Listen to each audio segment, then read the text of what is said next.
You're a pip, you know that? A real pip. For 9 seasons, Carroll O'Connor and Jean Stapleton brought Archie and Edith Bunker to life, creating one of the most iconic couples in television history. In April of 2000, during a special episode at the Donny and Marie Osmond talk show, Carroll O'Connor had been invited as a guest to promote his new movie, Return to Me. Sophie, you gave her the tickets. You couldn't wait till I was in the kitchen. She has the same look on her face then as she has now. Show the face. There. Oh, I miss everything. But the customers out there are missing you, and so... Jean Stapleton was a surprise guest. I am inclined to be short-tempered. What would your TV wife say about you? Jean Stapleton. What would she call you? You mean in life? Yeah. I must tell you that Jean loves me. Yeah? She does, yeah, she loves me. Well, you know what? We have a little surprise. Look right there. Why don't we find out if Jean really loves you? Jean, come on out here a second.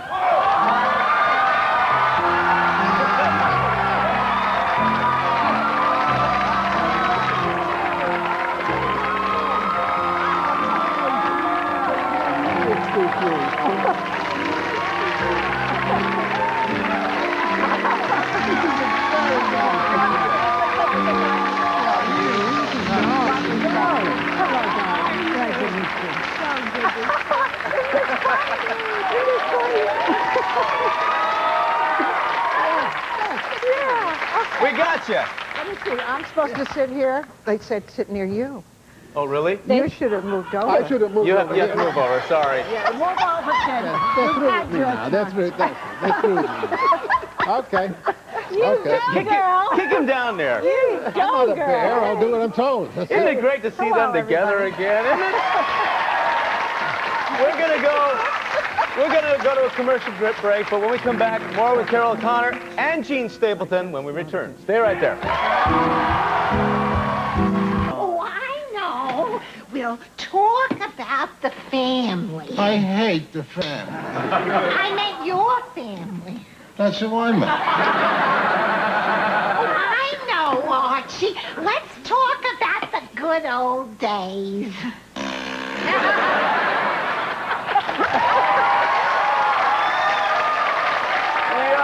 Carroll O'Connor and Jean Stapleton. You've got to tell everyone what you just told us about how many times you appear together like this. On a talk show. On a talk show. We can't remember one. This is the first. We've been on talk shows. Yeah. We're honored. No, this But is the I first haven't. time. We're honored. I haven't been in this situation for a long time. It's so sweet. Yeah. You know, I was watching your faces. Well, thank you for bringing... They didn't tell me they're going to bring... No, not a thing, Big no. surprise. Yeah, smart Alex. And I huh? didn't Yeah, tell smart you. Alex.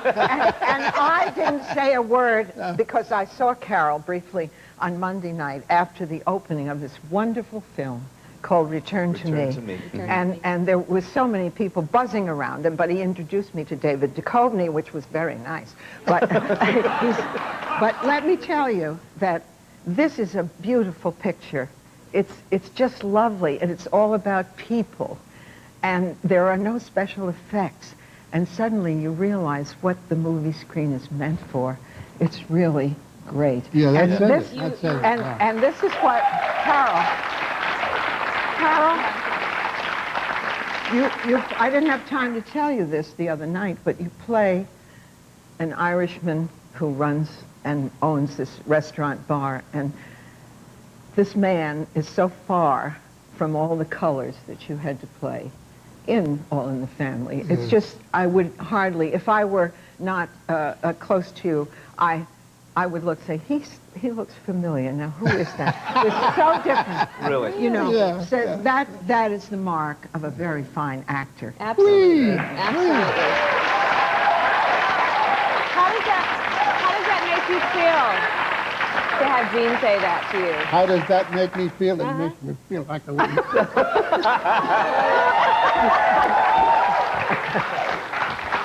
Yeah. There's so much history between the two of you. I think back, it was probably, what, 30 30 years ago. 1970, that's 30 years. About 30 years ago, exactly. It is 30. And there's a My whole new God. generation of fans But watching we the show. finished it 20 years ago. Wow. But there's a I whole new always generation use of people that. watching it on Nick right now. Oh, Do you get indeed. fan mail? Tons. Really? Tons Yeah. of lovely letters.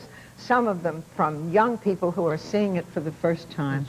And it's their reaction is like it was in the beginning. Yeah. It's It just still holds wonderful. up. It's a classic.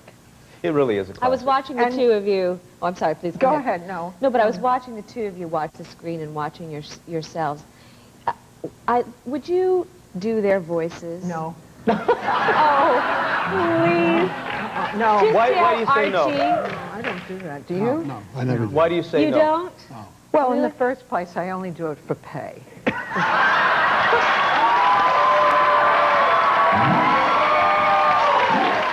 Hold on. Everybody's ripping out their wallets. Okay. Wait a minute. I got 20 bucks. No, he's got 20 more. bucks. It's got to be a lot more than He's got that. a visa. Secondly, one does not go back. At least personally, I don't like to go back and do something. But you did that I find did once. different voices for those characters. Yeah, how right? did you create that voice? Where did you find Well, them? I was in a show, a musical on Broadway called Damn Yankees. Yes. And I found, thank you, in the movie as well. But I found a nasality which I thought would lend itself to that kooky character I played in Damn Yankees, and I used it. And so when I came to All in the Family, with the exclusion of the first pilot, where I was an entirely different character. Really? Yes, I only had the English version to see. I saw one episode of it, and this woman was as abrasive as the lead Archie was in the English show. And so that kind of crept in to the first script, where I had these wonderful punchlines that just zingers and were good laughs, on a page. So therefore, but as we developed and found the characters, which was in the rehearsal process, and which was very stimulating, very exciting, like in a learning process, as these elements came to us, something else developed. Right. And one was, I think I'll use that nasal voice because it's funny. So you didn't hit the ground running with that nasal voice. I mean, it No, was kind I of a didn't. developing No. thing. You would never recognize the Right. first episode, which was our pilot. That's amazing. You wouldn't Did you recognize love the woman. nasal voice? Oh, I certainly did. And I tell you, she made a wonderful choice, because to do what the English woman, they could have done anything they wanted to. They were brilliant actors, but they chose to go that particular route. But if she had done what the English actress did, it would not have been I don't think it would have been successful here in America. Really? She had to be what she created in order to make Archie work. Yeah, that's Well, right. you guys Yes, worked, let me tell you. Right. Jean Stapleton's refusal to do Edith's voice in 2000 wasn't anything new. She was famously protective of the character and believed Edith belonged only on All in the Family, not on talk shows or variety programs.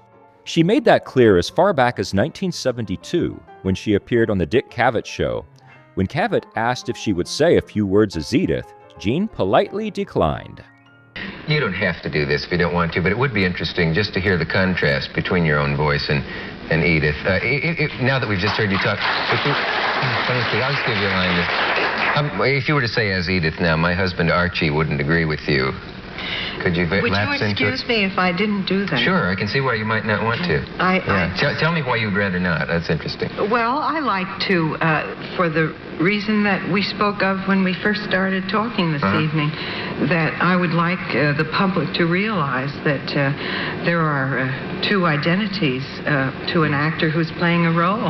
And I'm certainly available on Saturday nights as Edith, and I love doing it. It's a good answer. And it certainly puts me in my place. Carroll O'Connor, however, took the opposite approach. Whether he was visiting a talk show or appearing on a special event, he was always happy to slip into Archie's unmistakable voice, much to the delight of the audience. His racism and his bigotry, those are errors that were put upon him when he was learning things at his mother's knee. And he's grown up with these beliefs, these misconceptions, and they really are now poisoning his life.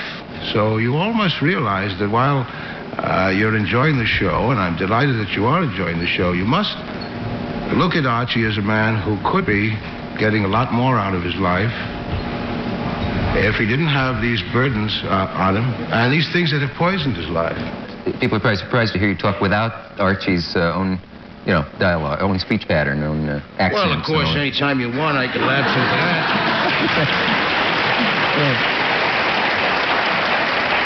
You want to feel right at home, I'll give you all of that you want, But then I got to get more money than I'm getting on this show here. Yes, that's right.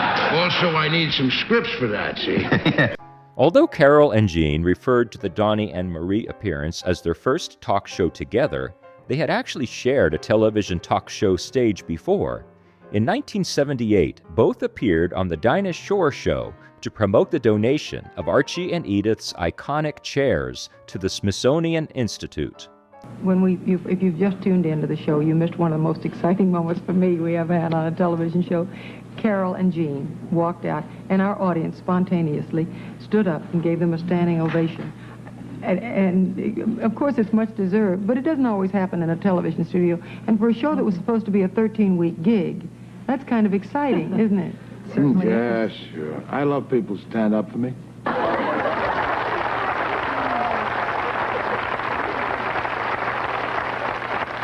7 years you've been doing the show. What are your favorite episodes? The one where Rob and I got locked in the storeroom. Oh, yeah. And I'll tell you why. I don't say it was my favorite, but I liked it because it was the first time in all the years that we sort of revealed something about Archie's childhood. The origin, the sort of the genesis of some of his misconceptions came out during that show. Yeah, well, Norman told me to do that it must have been the second or third show, and he told me to keep people out of that chair, and I thought that was a marvelous character thing. He, of course, as he said here, he got that right from his own father. Sure. So I used that with great pleasure and kept everybody out of the chair except Sally, the Gloria role, and Danielle. And Danielle, who's going to get to sit in that chair every once in a while? He doesn't chase her out of it. No. But I chase everybody else out. I miss the television set sitting right in front where he watches the Three Stooges. His idol, Well, we have it, but we shoot inside it. I bet people wonder what we're using for chairs this season. I was just going to ask, what's going to replace the chair? All right, well, reproductions were made of these chairs, and very exact ones, almost I wouldn't just say it was a high time. Oh, yes. I mean, I saw them there in Washington, and believe me, they couldn't stand another tushy on them. And my husband said, he looked at my chair there and he said, I always knew Jean's tushy would be celebrated somewhere.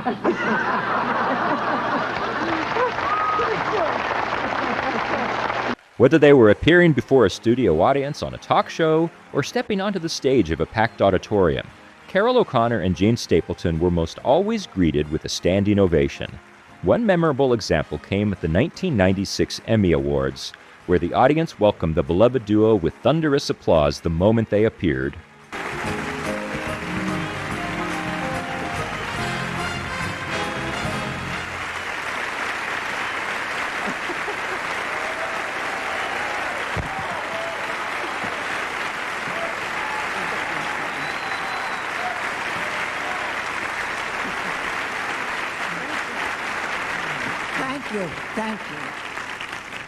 Thank you with all our hearts. Don't overdo it. Don't overdo it. All right. Now step aside so I can talk. In one of the episodes of All in the Family, Edith announced that behind every great man is a great woman. But Archie disagreed loudly. Right? They made me do that.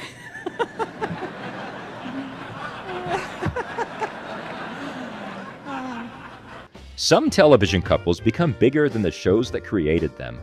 Archie and Edith Bunker will always be remembered as one of the greatest pairs in TV history, but those unforgettable characters only came to life because of the extraordinary talents of Carroll O'Connor and Jean Stapleton.